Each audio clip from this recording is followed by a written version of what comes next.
નમસ્કાર દર્શક મિત્રો, વડોદરા ટુડે ન્યૂઝમાં આપનું સ્વાગત છે। વડોદરા શહેર હરણી પોલીસ સ્ટેશનની ટીમે ડમરૂ સર્કલ પાસે આવેલ ત્રિભુવનદાસ જ્વેલર્સમાંથી સોનાની વીંટીઓની ચોરી કરનાર પતિ પત્નીની ધરપકડ કરી છે।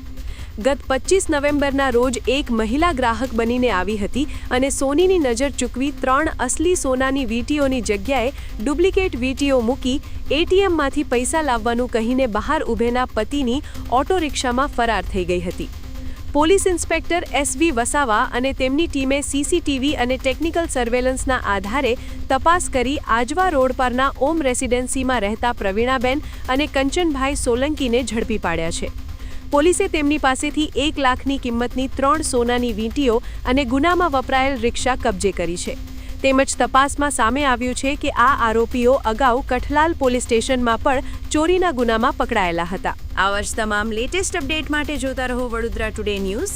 નવું વર્ષ એટલે કે વિક્રમ સંવત 2082ના શરૂઆતથી વડોદરા ટુડે ન્યૂઝ ચેનલના ગુજરાત રાજ્યના તમામ શહેરના તાલુકા જિલ્લાના દર્શક મિત્રોને ખાસ વિનંતી કે અમારા વડોદરા ટુડે ન્યૂઝના તમામ સમાચાર જોવા માટે હવે અમારા ફેસબુક, યુટ્યુબ, ઇન્સ્ટાગ્રામના પેજને લાઇક કરો, શેર કરો, સબસ્ક્રાઇબ કરો અને કોઈપણ સમાચાર અને જાહેરાત અને તમારા વિસ્તારમાં કોઈપણ જાતની ગેરકાયદેસર પ્રવૃત્તિઓ ચાલતી હોય અને ભ્રષ્ટાચારની પોલ ખોલવી હોય તો અમારા વોટ્સએપ નંબર 9687328624 અથવા તો 9687906224 પર સંપર્ક કરવા વિનંતી।